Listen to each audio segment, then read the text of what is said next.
Nossa gratidão a tudo que o Senhor tem feito, Pai. Tudo que o Senhor fará, todo o cuidado do Senhor para conosco, Pai. Obrigado porque tudo isso foi um amor derramado na cruz do Calvário. Obrigado, Senhor. Nós não merecemos nem sequer estar vivos, mas pela sua graça o Senhor tem nos guardado, nos protegido. Obrigado, Senhor. Obrigado, Senhor. Nós vamos continuar adorando o Senhor com as nossas ofertas, com os nossos dízimos, com gratidão no nosso coração. Se você deseja contribuir e está nos acompanhando pela internet, você vai receber os dados da conta bancária. Que o Senhor te abençoe e possa fazer prosperar. E eu sempre falo isso aqui: se você tem padecido alguma necessidade, procure-nos. O que nós pudermos fazer, nós faremos.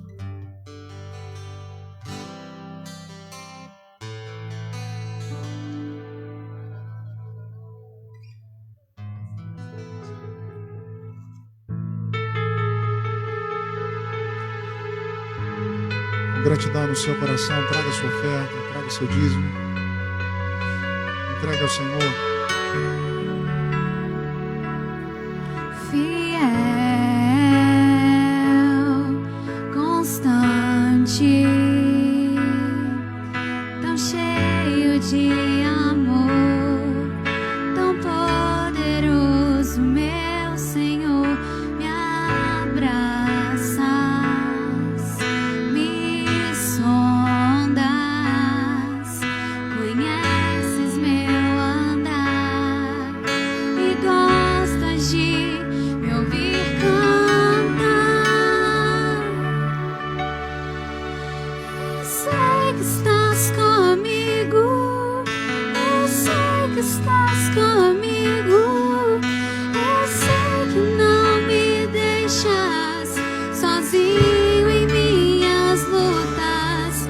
Eu sei que vens agora pra gravar em meu coração que tu és minha salvação.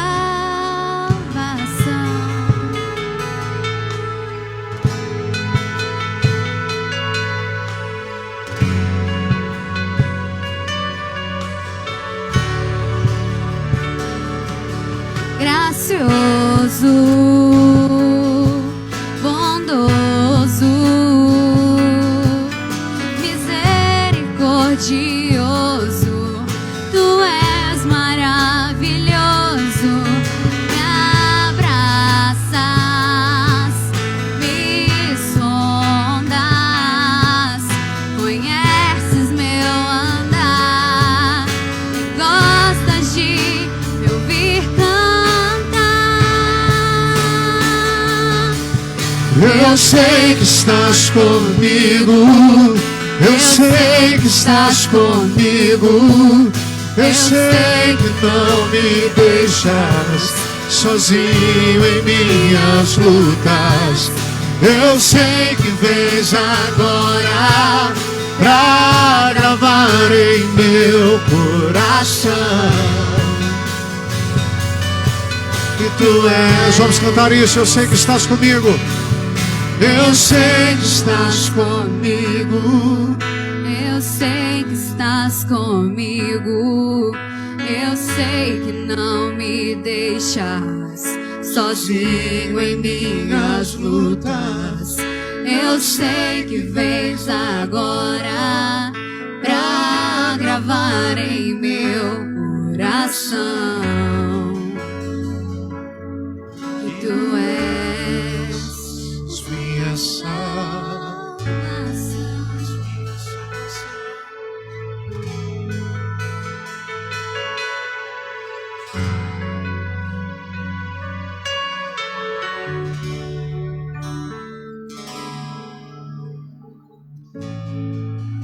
Senhor Jesus, muito obrigado.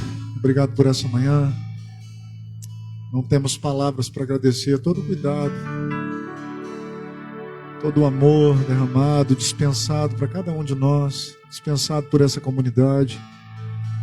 Pai, muito obrigado, porque eu sei que o Senhor tem levantado pessoas aqui que tem abençoado muitas pessoas. E graças a Deus, Senhor, nossa comunidade tem chegado em alguns lugares também que nós nunca imaginávamos. Obrigado, Senhor. Abençoe, Senhor, a todos aqueles que têm sido fiéis à Tua casa, Senhor. Abra as janelas do céu sobre a casa deles, para que eles possam abençoar não só a casa do Senhor, mas todos os lugares. Pai, em nome de Jesus, nós Te louvamos, Pai. Eu oro também pelos desempregados, para aqueles que não têm recurso nenhum. Eu sei, Pai, que o Senhor é poderoso para suprir a necessidade de cada um. Muitas vezes nós não temos o que queremos, mas temos o que precisamos.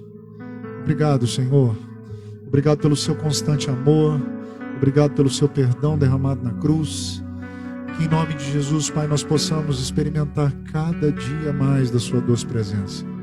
Pai, abençoa-nos nos nossos trabalhos, nas empresas dos irmãos que são empresários aqui, aqueles que trabalham em órgãos públicos, aqueles que têm, Senhor, preocupações com amanhã. Eu sei que o Senhor suprirá todas as necessidades. Obrigado, Senhor, abençoa-nos. Que essa manhã seja uma manhã mais que especial. Que os próximos dias sejam dias promissores. Dias cheios da Sua presença, cheios daquilo que nós precisamos e também daquilo que sobejará para abençoarmos a outros. Obrigado, Senhor. Obrigado, Senhor. Em nome de Jesus. Amém. Pode se sentar, por favor.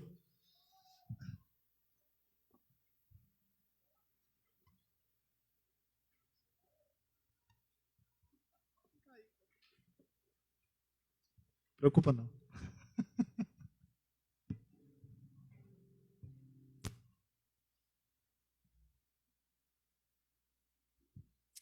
Amém, irmãos?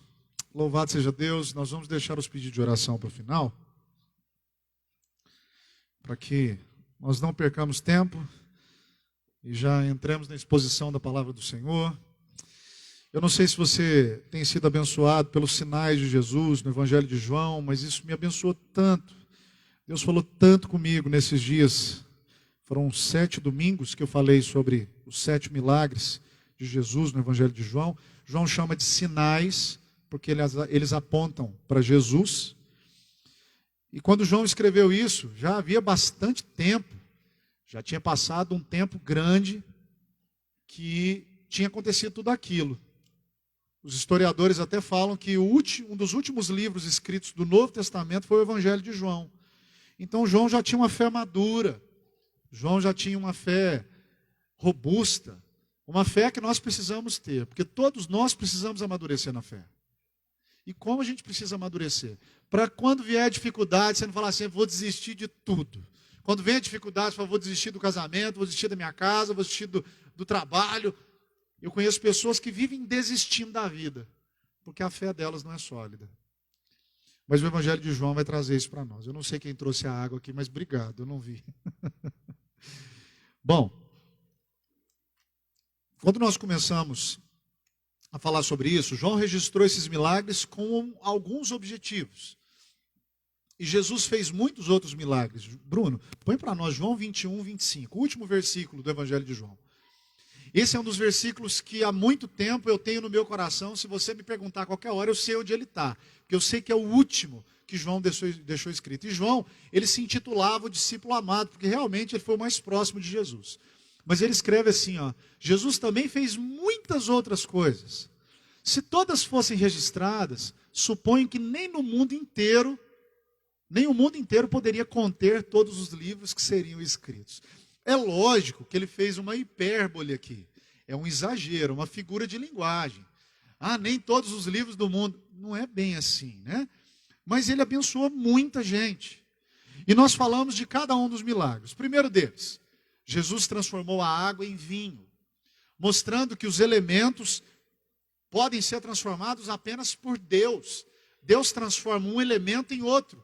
Por isso que ele pega uma pessoa que era um vagabundo, miserável, e transforma numa pessoa boa, com características boas. Boa não, só vai ser boa quando ela partir, né? Mas Jesus transforma tudo. Ele é poderoso para isso. No capítulo 4 do Evangelho de João, ele cura um oficial à distância. Jesus lança uma palavra, chega a 30 quilômetros e cura o filho do oficial romano.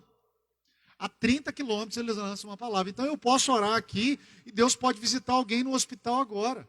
Eu posso orar aqui e Deus visitar alguém da sua família que precisa. E você também pode orar. E a Bíblia nos ensina isso. No capítulo 5, ele cura um paralítico no tanque de Betesda. O paralítico estava ali há muitos anos. E ele fala para o paralítico: você quer ser curado? O paralítico fala: eu quero, mas ninguém me empurra na água quando ela balança. Ele tinha uma crença, mas Jesus cura aquele homem, mas ele não é salvo. A gente viu isso aqui. Ele é curado, mas não é salvo.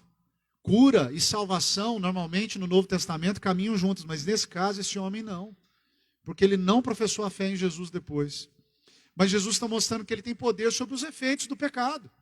Desde que o pecado entrou em Adão, toda criança, todo mundo nasce pecador. Havia uma crença antiga, e a Igreja Católica difundiu isso, de que a pessoa não nascia pecadora, ela pecava depois. Tudo bem que um bebezinho que acabou de nascer, ele não pecou, mas ele já nasceu em pecado. E você vai ver que as primeiras coisas que ele vai aprender é fazer coisa errada. A criança não fala assim: te amo, papai. Primeiro ele bate, cospe, morde, aperta, quer brigar com outro menino. Se pega um negócio na mão dele, ele dá chilique. Então a gente vê que nós nascemos em pecado, mas Jesus resolve esse negócio. Quarto milagre, a multiplicação de pães e peixes. Jesus mostrando que ele é o pão da vida. Que ele é o pão vivo que desceu do céu. E ele satisfaz cada uma das nossas necessidades. E Deus muitas vezes não dá o que a gente quer, ele dá o que a gente precisa. Porque ele sabe o que nós necessitamos. O quinto milagre, Jesus vem andando sobre as águas. Aí você fala: isso não é bem um milagre. Claro que é. Ele é contra a lei da física. Tenta andar numa piscina por cima dela. Se ela tiver com a capa, você vai afundar junto com a capa. Então, contra a lei da gravidade, Jesus mostra que ele não está sujeito às leis. Ele acalma o mar. Ele faz tudo isso acontecer. O sexto milagre, ele cura um cego de nascença. Um homem que nasceu cego. E eles questionam ele, falam: olha, como que você está cego? Ele falou: não sei, só sei que eu era cego, agora eu estou vendo. Mas quem é o homem que te curou? Primeiro ele fala que foi um homem, depois ele fala que foi um profeta, depois ele fala que ele é de Deus, ele prega para os fariseus. E quando Jesus chega a ele adora Jesus, mostrando um caminho de uma conversão. A pessoa primeiro acha que Jesus é um homem bom. Depois ela vê que ele é um profeta, porque ele fala conosco através da palavra dele. Ele fala conosco através das pessoas. Depois, ela começa a enxergar ele como alguém totalmente iluminado. E por último, ela adora. Isso, a conversão acontece na vida das pessoas. Mas agora nós chegamos na ressurreição de Lázaro. Talvez não, o milagre mais extraordinário que Jesus fez enquanto esteve na terra, que foi uma ressurreição. Se eu falar para você assim, uma pessoa orou ali, Jesus curou alguém, você fala amém. Mas se eu falar assim, a pessoa orou ali, tinha um morto e ressuscitou, você fala: que é isso? É muito louco isso. Mas, como eu disse, João está escrevendo isso aqui no final da vida dele. E João conhecia bem Jesus, mas a fé e o conhecimento dele em Jesus aumentavam, como o nosso tem que aumentar. A minha fé e o meu conhecimento sobre Jesus tem que aumentar a cada dia. Ela não pode diminuir. Se você está aqui hoje, a sua fé está vacilando, você está me acompanhando pela internet, sua fé está diminuindo, tem alguma coisa errada. Você precisa repensar. E João queria que todos soubessem quem era o autor desse movimento chamado cristianismo. João queria deixar bem claro. Então os objetivos do Evangelho de João são mostrar que Jesus é Deus, que Ele é o Filho de Deus, o Todo-Poderoso, o Salvador e a esperança de toda a terra, e Ele é Deus entre nós. E aqui no capítulo 11, ele mostra que Jesus tem poder sobre a morte. E a gente precisa ler essas histórias e acreditar, gente. Ah, pastor, mas é difícil demais acreditar nesse negócio. Ressuscitou. Se você não acredita nisso, você não é cristão. A base da fé cristã é a ressurreição. E Deus mostra a sua glória permitindo Lázaro ficar doente. Você fala: como é que Deus permite uma doença em alguém para mostrar a glória dele? É exatamente isso. Nós vamos a partir do verso 1 do capítulo 11. O texto diz assim: um homem chamado Lázaro estava doente, morava em Betânia com suas irmãs Marta e Maria. Verso 2. Foi Maria, a irmã de Lázaro, que mais tarde derramou perfume caro nos pés do Senhor e enxugou com os cabelos. Dá para ver que ele escreveu isso depois, né? Porque isso vai acontecer no capítulo 12. Então nós estamos no capítulo 11 ainda. Verso 3, as duas irmãs enviaram um recado para Jesus, dizendo: Senhor, um amigo querido do Senhor, aquele que o Senhor ama, está doente. Quando Jesus ouviu isso, disse: a doença de Lázaro não é para a morte. Ela aconteceu para que a glória de Deus se manifeste, e que o Filho de Deus receba a glória por meio dela. Então Deus permitiu uma doença para a sua glória. Você fala assim: pastor, então toda doença que vem hoje é para a glória de Deus? Sim. Então o Covid é para a glória de Deus? Uhum. Como se está matando gente? Gente, o que está matando gente é o pecado, não é o Covid. O que faz a morte chegar foi o que o miserável do Adão fez lá no Éden. Não é o Covid. O Covid é só uma ferramenta. Mas Deus usa tudo isso para a sua glória. Quantas pessoas voltaram para o Senhor porque ficaram doentes? Quantas pessoas começam a professar fé quando o pai adoece, a mãe adoece, alguém adoece? Então toda doença é para a glória de Deus. Ah, mas ela gerou morte. Ok, mas a gente não entende o que Deus está fazendo. Mas é um conceito estranho de entender. Porque como que Deus mostra a sua glória deixando alguém ficar doente? Porque a gente pensa assim, ele só vai mostrar a glória dele curando pessoas. Mas a glória a ser revelada aqui era que Lázaro ficasse doente. Alguém que Jesus amava ficou doente. Você fala: Jesus me ama, eu sei que ele me ama. Então por que ele me permitiu ficar doente? É isso que esse texto vai ensinar para nós. No verso 1 ele fala que o Lázaro era de Betânia. Existiam 2 Betânias nessa época. Então ele deixa bem claro para identificar qual era o lugar onde esse cara morava. Inclusive ele fala das irmãs, Maria e Marta. Verso 2, foi Maria, irmã de Lázaro, que mais tarde derramou o perfume. A gente lembra daquela história, todo mundo que é cristão já ouviu falar, da história da mulher que chegou, Jesus está na casa de Lázaro, ela chega, derrama um vaso de alabastro nos pés dele, chora, enxuga com os cabelos. Isso está em Lucas capítulo 10, você vai ver isso depois. Mas, como João escreveu isso muito depois, muita gente já conhecia a história de Maria. Porque Jesus falou, o que ela fez hoje vai ser lembrado em todos os lugares. Mas Jesus se hospeda na casa deles. Ela pega esse vaso caríssimo, derrama esse nardo. Judas fica indignado. O que ia trair Jesus fica doido. Fala: não, tinha que ter vendido isso aí. Era cerca de 1 ano de trabalho que ela tinha naquele nardo ali. E ela derramou sobre ele. Judas falou: não, tinha que ter vendido para dar para os pobres. Ele não estava pensando nos pobres, ele estava pensando em pôr dinheiro no bolso. Propina. Ele estava pensando em fazer uma treta ali. A gente nunca ouviu falar nisso hoje, né? Era só naquela época. Mas de fato, Maria ficou conhecida por aquilo. E João fala que foi na casa de Maria e Marta e Lázaro, esses irmãos. E elas mandaram um mensageiro, no verso 3, um recado falando: não, Senhor, seu amigo querido está doente. É igual quando eu chego diante de Deus para orar: Deus, ó, a pessoa que o Senhor ama está doente, Deus. Está doente aí, ó. Jesus estava a 40 quilômetros de lá, num lugar chamado Pérea. 40 quilômetros. Com certeza a expectativa delas era que Jesus tivesse feito como fez com o filho do oficial. O que aconteceu? Foi curado lá agora. Não, mas Jesus não fez isso. Eles mandaram um mensageiro para tentar buscá-lo. E aqui a gente aprende que Jesus tinha um relacionamento especial com essa família por causa dessa expressão, seu amigo querido. Jesus não era um pregador místico que falava assim: não quero amizades, estou apenas orando. Não. Tem gente que é assim. Teve um cara uma época que falava assim: não quer tirar foto. Falsa espiritualidade. Ah, eu não quero contato com as pessoas. É igual aquela pessoa que está jejuando, né? Aí ela chega no lugar e fala: eu estou jejuando. Faz questão de mostrar. A Bíblia diz para você fazer o contrário, mas tem gente que quer mostrar, né? Fazer aquela cara de triste, que está com fome, né? Então Jesus os conhecia e provavelmente se hospedou lá algumas vezes. E a família de Lázaro era amiga dele. Verso 4.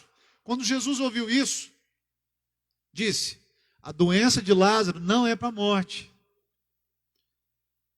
Ela aconteceu para a glória de Deus, para que o Filho de Deus receba a glória por meio dela. Então aquela doença tinha 3 finalidades. Primeira, Lázaro adoeceu para mostrar a glória de Cristo.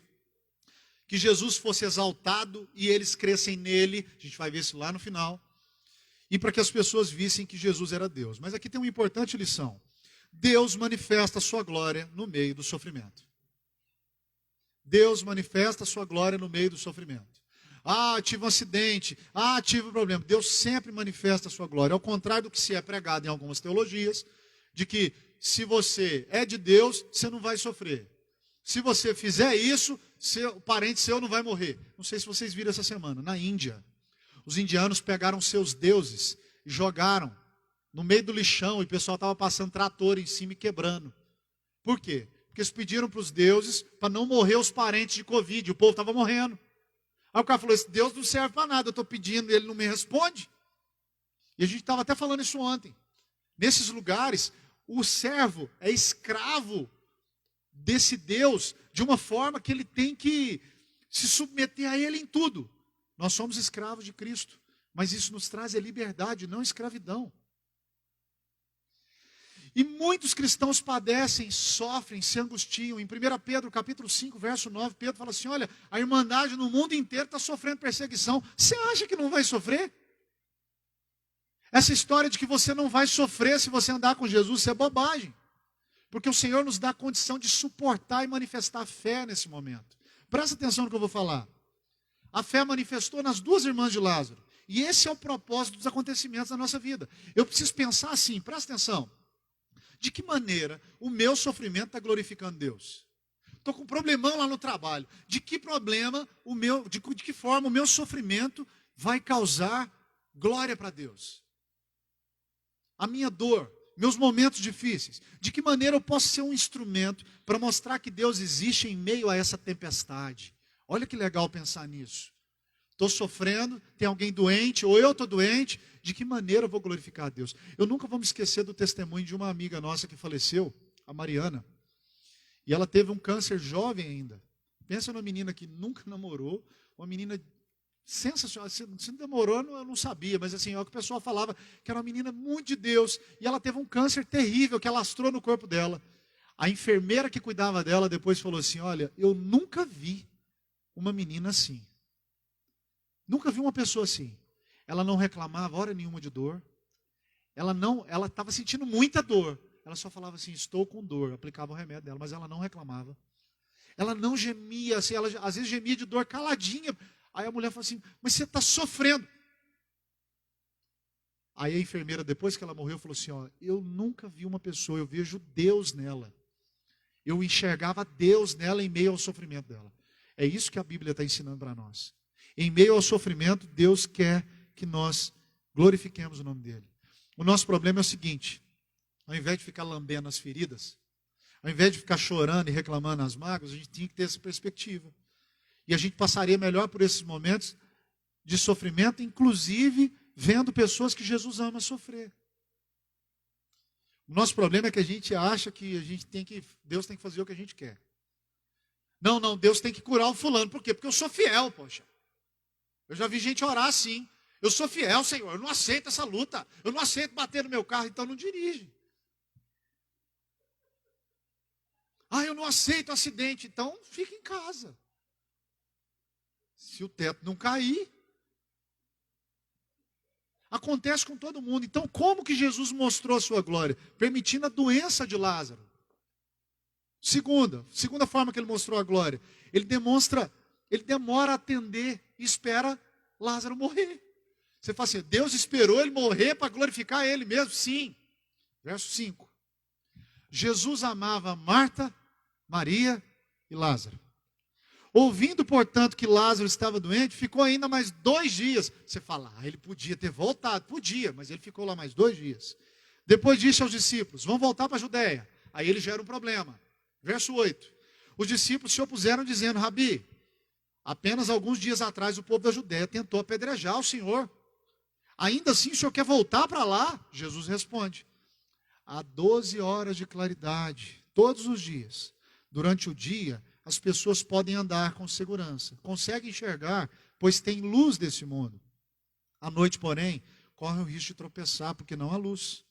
E acrescentou, nosso amigo Lázaro adormeceu, mas agora vou despertá-lo. Os discípulos disseram, Senhor, se ele dorme é porque logo vai melhorar. Se vai melhorar, para que pressa, né? Verso 13. Pensava que Jesus falava apenas do repouso do sono, mas ele se referia à morte de Lázaro. Então ele diz claramente, Lázaro está morto. E por causa de vocês eu me alegro por não ter estado lá.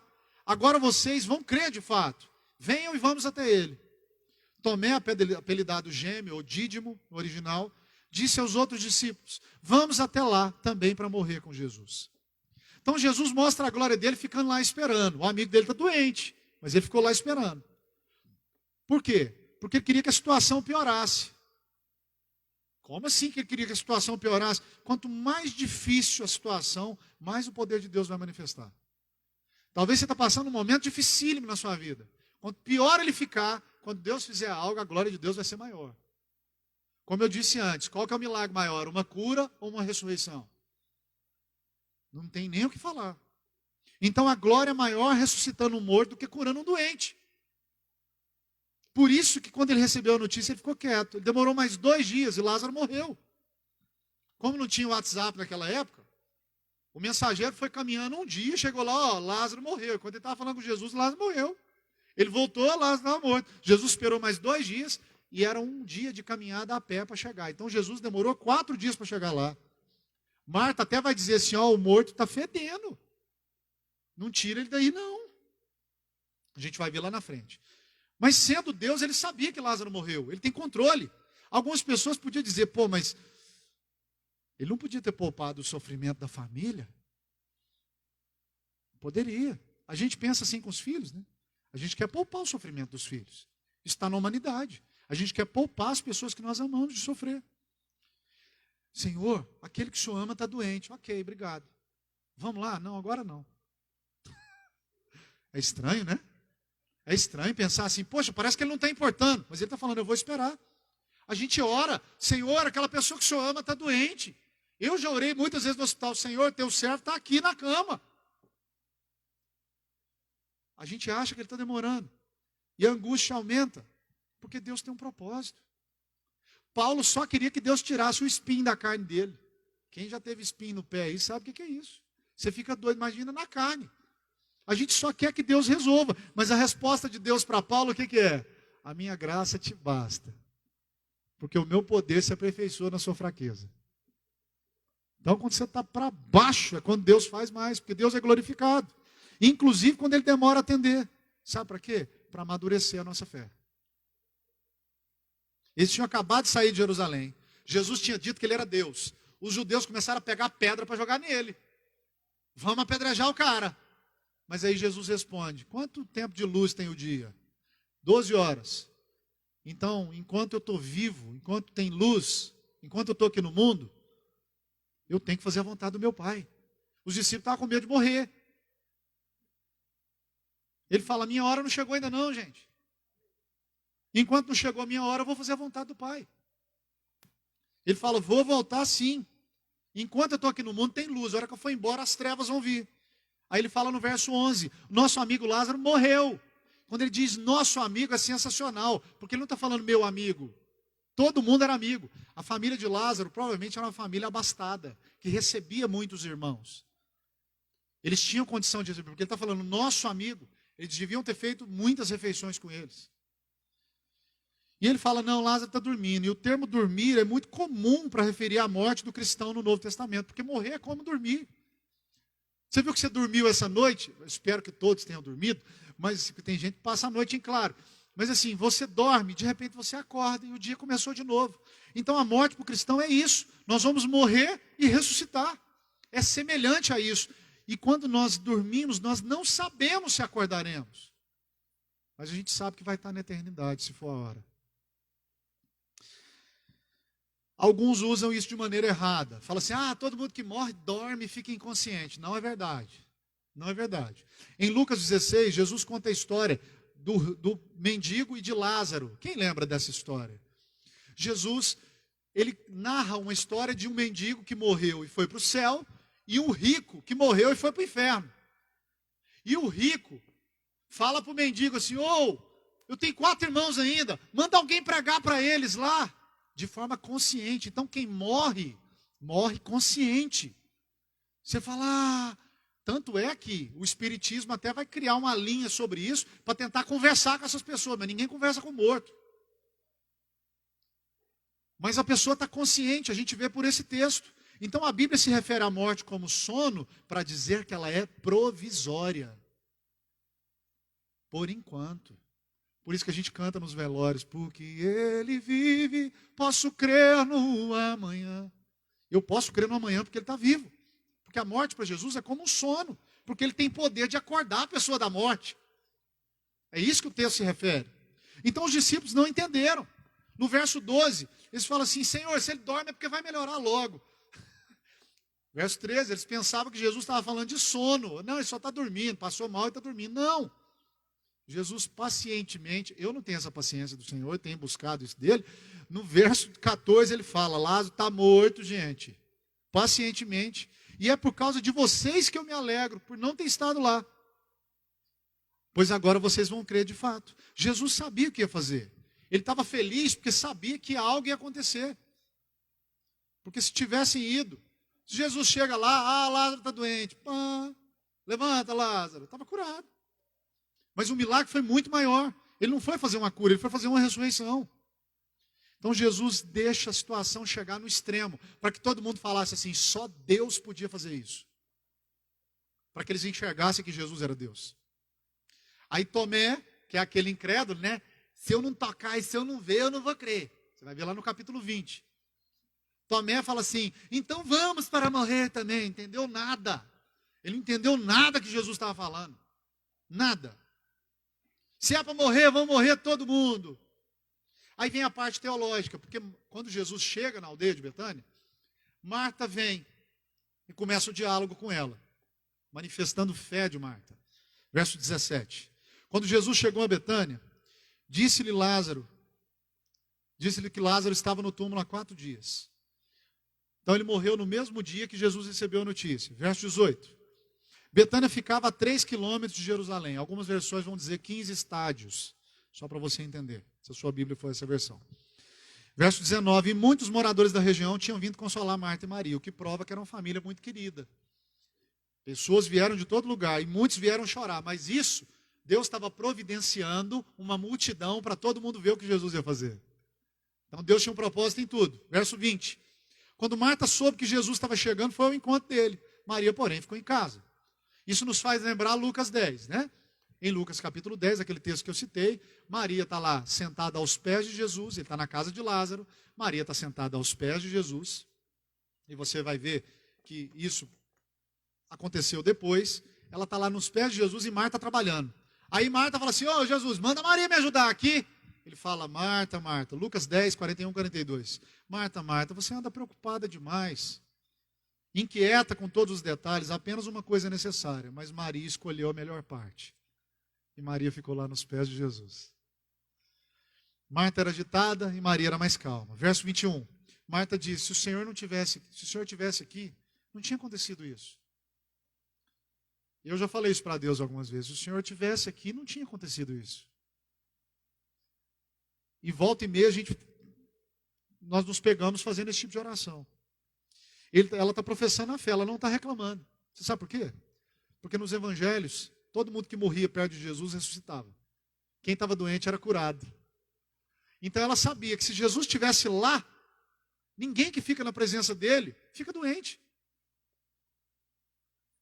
Aí você fala assim, mas hoje as pessoas estão na presença de Jesus e ficam doentes. A circunstância é outra, porque Jesus não está em pessoa. Mas ele nos dá uma força para aguentar as dores. Que parece, e é verdade, que ele está conosco o tempo todo. Ninguém fica morto na presença de Jesus. Quando alguém morre, ele ressuscitava. Então a morte não tem poder sobre o príncipe da vida.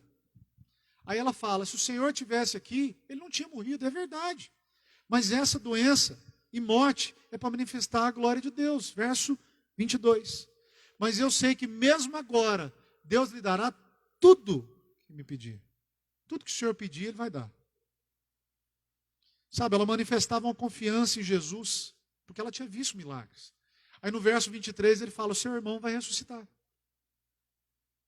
E ela não entendeu também. Marta não entendeu, os discípulos não entenderam, ninguém entendeu nada. Verso 24, sim, respondeu Marta.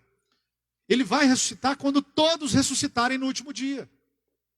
Os judeus acreditavam que no dia do juízo, o último dia, os mortos iam ressuscitar. Então era uma crença comum. Então Jesus fala para ela, o verso 25, que a gente vê em todo velório, os cemitérios, você tem essa frase escrita, João 11, 25. Eu sou a ressurreição e a vida. Ele não diz eu serei, ou eu era. Ele fala, eu sou a ressurreição e a vida. Quem crê em mim, ainda que morra, viverá. Verso 26. Você crê nisso, Marta? Então Jesus explica para Marta que ele é a causa da ressurreição. Jesus é a causa da ressurreição. Ele é a vida, ele ainda não havia morrido e ressuscitado. Mas ele está dizendo que ele era a ressurreição. Ele traz vida aos mortos. E quem crer nele nessa vida, ainda que morra, vai viver eternamente. Aqui é um discurso totalmente teológico. Porque tem gente que fala assim, o que acontece com alguém quando morre? Se ele morreu em Cristo, conscientemente ele está aguardando o juízo, mas ele já está desfrutando da presença do Pai. Mas morreu sem Cristo. Por isso que eu preciso sair igual doido, pregando o evangelho para todo mundo. E não é doido dando tapa no povo, não. É manifestando o amor dele para todo mundo. Em muitas situações você não vai precisar pregar. Você vai precisar ser quem você é. Se você for uma pessoa educada, gentil, as pessoas vão enxergar Cristo em você. E todo aquele que nele crê não morrerá eternamente. Então Jesus está fazendo um jogo de palavras para dizer, ó, aqui nesse mundo, nós, se cremos nele ainda que morramos, nós reviveremos. Ah, mas e se eu morrer amanhã? Você vai reviver com Cristo se você crer. Um dia ele vai nos ressuscitar, porque a morte não é o final para o cristão. Mas ele também quer dizer, quem vive e crê nele não morrerá eternamente. A morte eterna é o inferno. A morte eterna é a separação de Deus. Jesus vai ressuscitar os dele, porque pelos pecados que foram perdoados na cruz do Calvário, o sacrifício de Cristo nos traz vida eterna agora. Por que vida eterna agora? Porque se eu creio agora, eu posso até morrer, mas vai ser só uma passagem.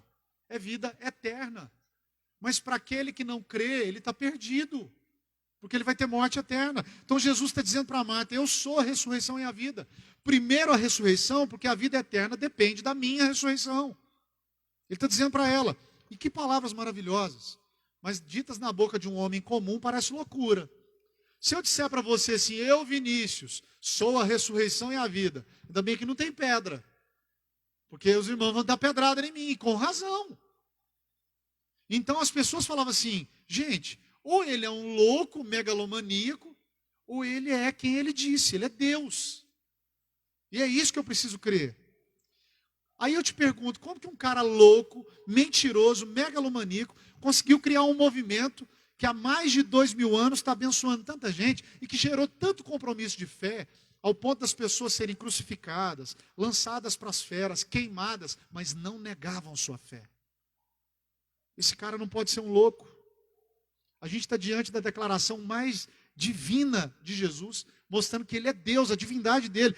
Porque quando ele toma para si o que só Deus podia falar, ele fala assim, ó, eu sou a vitória sobre a morte. Ele está dizendo, eu sou o triunfo final da vida, e você que crê em mim, não morrerá eternamente. Esse é o convite do Evangelho.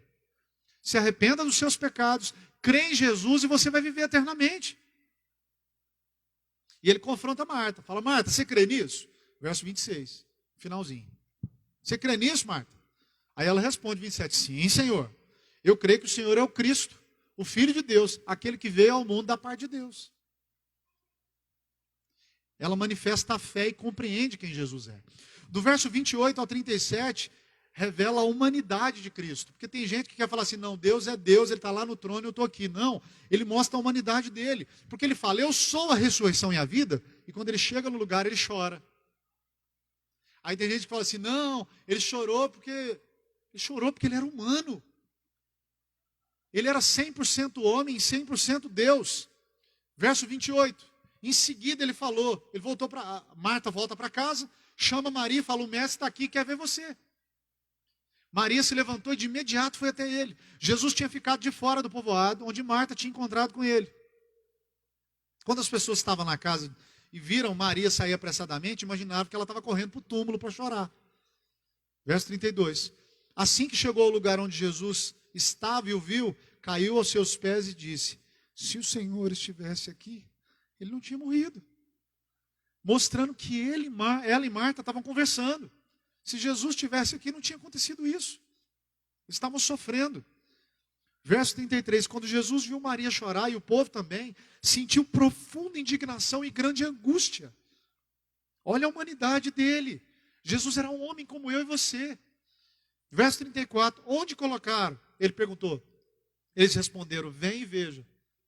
Verso 35, menor versículo da Bíblia, mas com maior significado. Jesus chorou. Você fala assim, mas ele chorou. Gente, ele era carregado de humanidade. Você acha que quando você sofre, ele não está com você? Você acha que quando você está sofrendo, você está passando um momento difícil, ele não está com você? A promessa dele é que estaria conosco.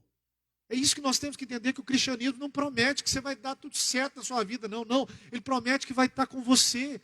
No acidente, ele vai estar com você na perda de um filho, na perda do pai. Seja onde for, ele vai estar com você. Essa é a promessa dele para nós. Mostrando sua compaixão, seu amor, a dor que ele sofre conosco. Verso 36. As pessoas que estavam perto disseram, vejam como ele o amava. Veja como Jesus amava Lázaro e ama. Ele ama, você ama, mas ele ama todo mundo? Não posso dizer isso, a Bíblia não diz isso. Antigamente você chegava a dizer, Jesus te ama, Jesus te ama. Não, isso não é claro na palavra de Deus. Jesus ama os dele. Aí as pessoas falam, nossa, como ele amava, ele chorou. Verso 37. Outros, porém, disseram, este homem curou um cego. Não poderia ter impedido Lázaro de morrer? Sempre aparece um espírito de porco, né? Enquanto um está falando, nossa, chorou junto, o povo está lá comentando. Eu já fui muito funeral. O povo assim, olha lá, ó, já chegou, vai dar xilique. Tem sempre um boca abrida para fazer alguma coisa, para falar bobagem. Eles falavam assim, poxa, mas por que não evitou isso? Não poderia ter impedido que Lázaro morresse? Sempre tem gente assim, os que creem e os que não creem. Sempre existirão. Verso 38. Jesus, sentindo novamente indignado, chegou ao túmulo da gruta com uma pedra fechada na entrada. Rolem a pedra para o lado, ordenou. Senhor, está morto há 4 dias, disse Marta, irmã do falecido. O mau cheiro será terrível. Jesus respondeu, eu não te disse que se você cresce, você veria a glória de Deus? Então rolaram a pedra para o lado. Jesus olhou para o céu e disse, Pai, eu te agradeço porque me ouviste. Verso 42. Tu sempre me ouves, mas eu disse isso por causa de todas as pessoas que estão aqui, para que elas creiam que tu me enviaste. Verso 43. Então Jesus gritou, Lázaro, vem para fora. O morto saiu com as mãos e os pés presos em faixas, com o rosto envolto em pano. Jesus disse, desamarrem as faixas e deixem ele ir. Muitos dos judeus que estavam com Maria creram em Jesus quando viram isso. Alguns, porém, no entanto, foram os fariseus e contaram o que Jesus tinha feito. A parte final do registro da ressurreição de Lázaro.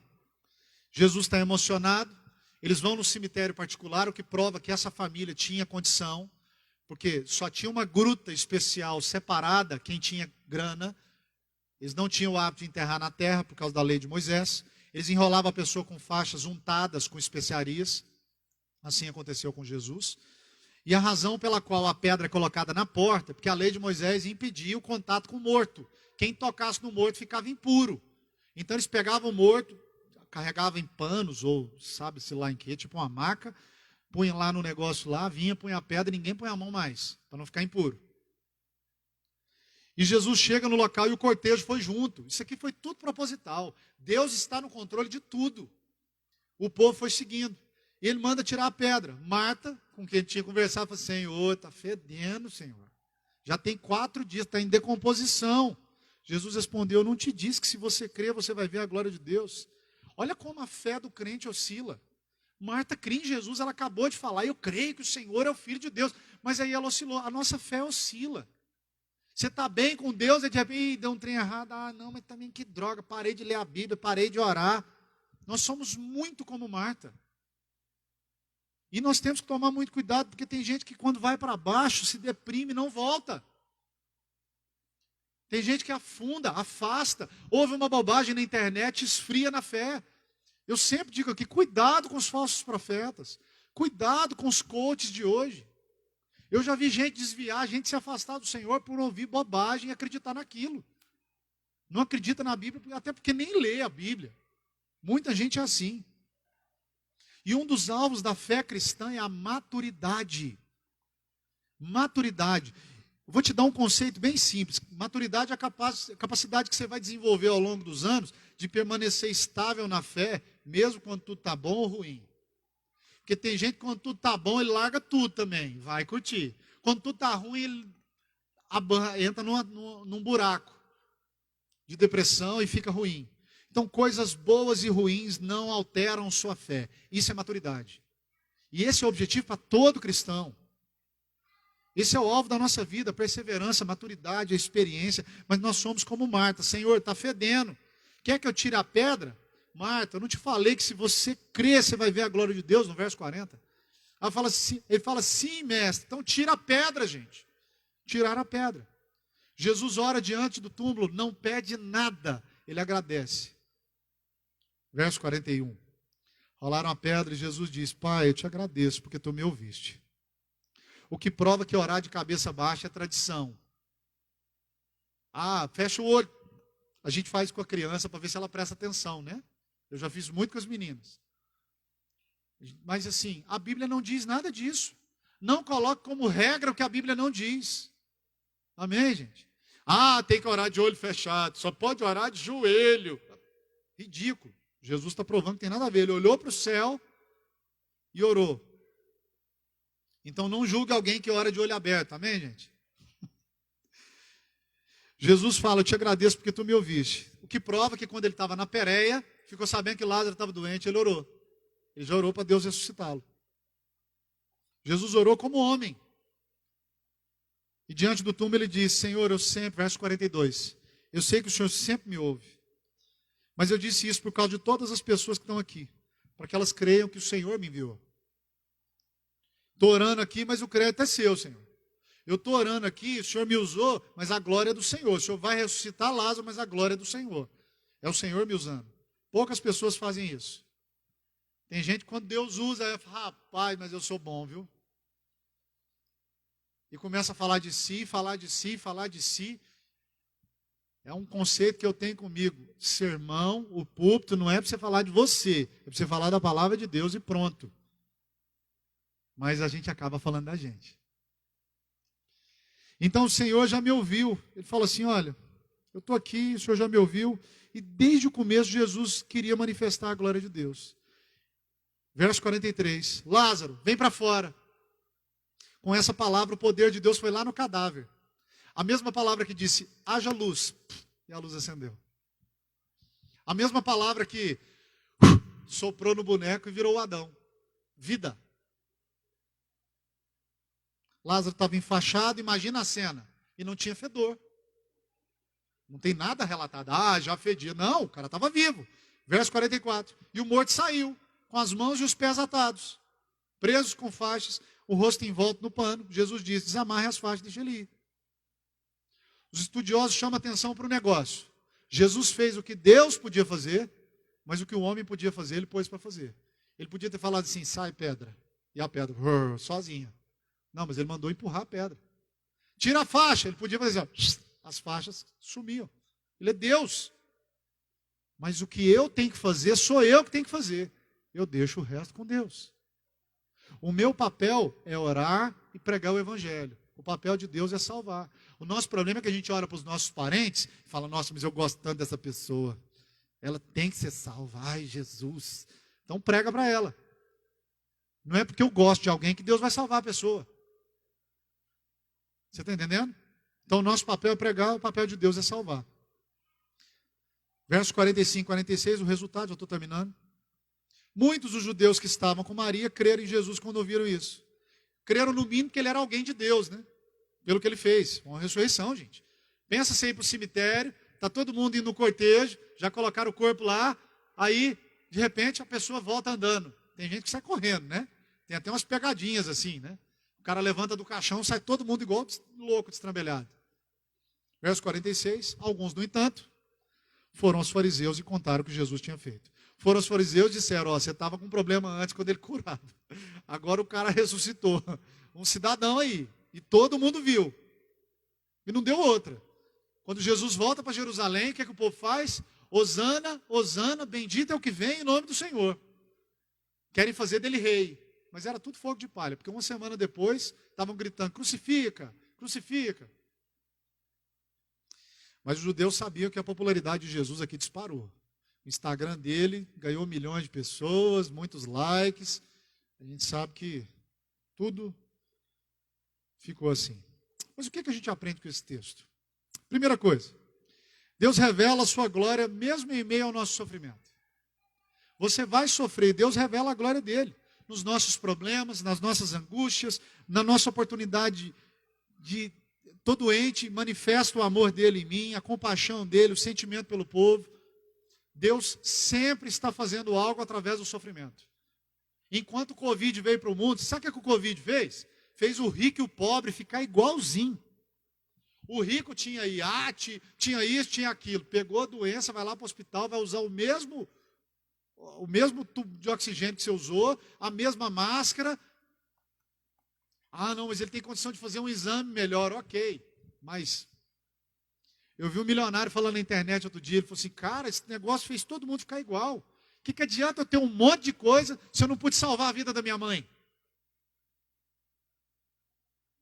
Segunda coisa que esse texto ensina para nós. Deus se manifesta mesmo quando a nossa fé é imperfeita. Ah, a hora que a minha fé for perfeita, Deus... Não, os discípulos não entenderam nada que Jesus falou. Eles não entenderam que Lázaro tinha morrido. Marta não entendeu, mas creu. Eles não entenderam por que eles tinham que voltar. Jesus, o pessoal tentou apedrejar a gente. Nós vamos voltar para lá.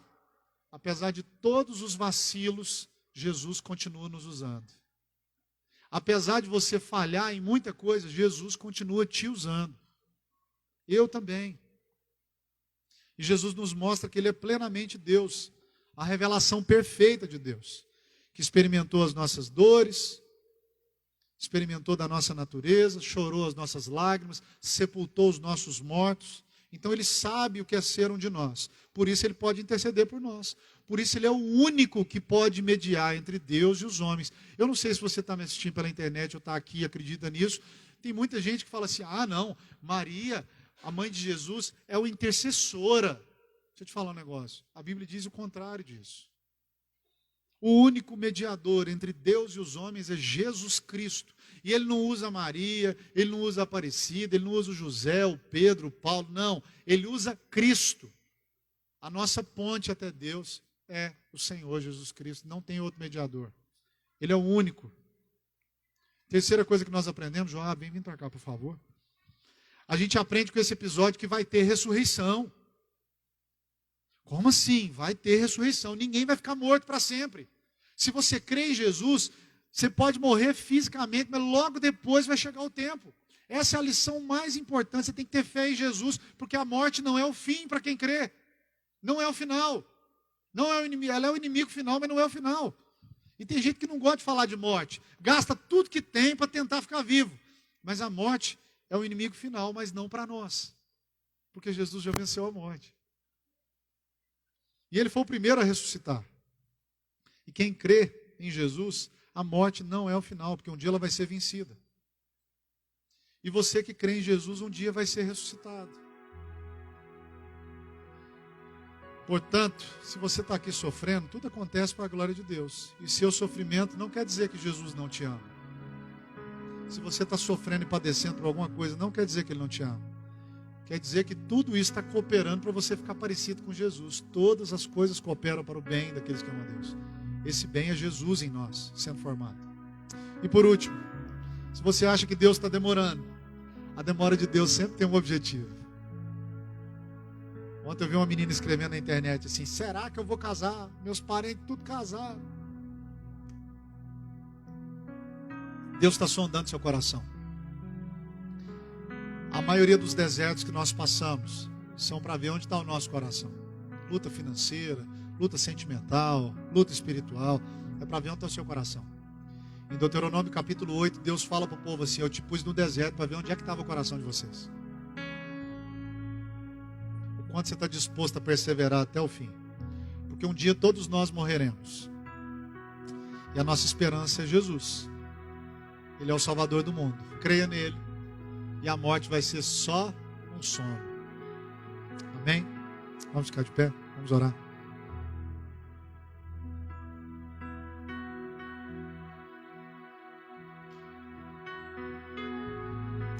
Jesus venceu a morte e está vivo. E um dia nós também ressuscitaremos, segundo a vontade dele. Vamos orar. Senhor Jesus, muito obrigado. Obrigado porque o Senhor venceu a morte, está vivo. O Senhor pode conceder vida. Que nessa manhã não haja ninguém que não tenha crido. Conduza cada um deles aqui, Senhor. Aqueles que nos assistem pela internet. Eu oro também pelos doentes, as pessoas que estão morrendo de medo da morte. Se for a hora deles, Senhor, traz a sua paz, que eles entendam que é só uma passagem. Aqueles que estão avançados em idade, ajude-os a crer, Senhor, que em Ti a morte não é um fim. Que aqueles que creem no Senhor, ainda que morram, viverão. Ajuda-nos a viver, Senhor, durante essas 12 horas de luz, para servir o Senhor de todo o coração. Para dedicar o nosso tempo ao Senhor, para dedicar o nosso trabalho ao Senhor. Quando eu faço um trabalho bem feito, Senhor, eu sei que eu estou glorificando o Senhor. E eu sei que em meio às tempestades, às situações difíceis, o nome do Senhor está sendo engrandecido e glorificado. Pai, muito obrigado. Derrama sobre nós nessa manhã, e onde esse vídeo chegar, nas outras pessoas também, essa tranquilidade de que o Senhor está no controle de tudo, de que há paz em meio às guerras. Obrigado, Senhor. Obrigado, Senhor. Nós te agradecemos, que o Senhor possa trazer esse conforto ao coração de cada um que está aqui, Deus. E que em nome de Jesus, Pai, a paz que excede todo entendimento possa envolver e encher o nosso coração. Em nome de Jesus. Ainda de pé. Senhor Jesus, nós oramos por aqueles que estão enfermos, nós oramos por aqueles que estão acamados, nós oramos por todos aqueles que estão internados em hospitais, aqueles que estão se recuperando, Senhor, em quarentena em casa. Deus, em especial o irmão Carlos, a Raquel, o padrasto dele, toda a família. Deus, aqueles que estão fazendo tratamento oncológico, o seu Milton, Pai, todas as famílias que estão enlutadas, Senhor, tem misericórdia de nós. Em nome de Jesus, traz o conforto e o consolo ao coração de cada família. Que em nome de Jesus, Pai, nós possamos experimentar desse conforto, desse consolo, que nós entendamos, Senhor, a morte, em nome de Jesus. Nós oramos, Pai, pelos governantes, colocamos em especial a vida do nosso prefeito, Rogério Cruz. Deus, em nome de Jesus, direcione, para que ele possa fazer tudo com justiça, sem corrupção. Não permita que nenhum governo, Senhor, nenhum vereador, nenhum deputado, nenhum governador, presidente, façam coisas erradas. Senhor, em nome de Jesus, que o Senhor possa visitar todas essas pessoas, todos os nossos governantes do Brasil, que o Senhor possa visitar, Senhor, cada um, Senhor, nas câmaras, nas assembleias. Deus, em nome de Jesus, use-os com justiça, Pai. Em nome de Jesus, nós sabemos que o Senhor está no controle de todas as coisas, mas use-os como instrumentos na vida dos pobres, na vida dos aflitos. Deus, em nome de Jesus, que o Senhor possa abençoá-los, Pai, visitá-los, Senhor. Deus, que as pessoas, que a fé possa chegar até eles, que as pessoas possam anunciar o Evangelho para todos eles. Pai, oramos também pelos profissionais de saúde, médicos, enfermeiros, Pai, técnicos, os profissionais de limpeza que trabalham em hospitais, recepcionistas, todos, Pai, militares, Senhor, em nome de Jesus, visite a todos, protegendo-os, guardando-os, trazendo, Senhor, tudo aquilo que eles precisam. Pai, em nome de Jesus, que o Senhor possa nos guardar e possa fazer de nós cada dia mais instrumentos do seu louvor e da sua glória. Te agradecemos em nome de Jesus. Que a graça do nosso Senhor e Salvador Jesus Cristo, o amor do Pai, a comunhão e as consolações do Espírito Santo estejam sempre conosco, agora e para sempre. Que o Senhor te abençoe, te guarde, te dê uma semana extraordinária. Nós vamos cantar mais uma canção. E que o Senhor possa te abençoar, te dando um domingo cheio de vida. As mamães que não pegaram sua lembrança semana passada, você vai lá para a porta? Você passa lá na porta e pega a sua lembrança, por favor. Deus abençoe os irmãos. Abraço todos que você pode abraçar. Os que nós não podemos abraçar ainda, receba o nosso abraço fraterno virtual. Deus te abençoe.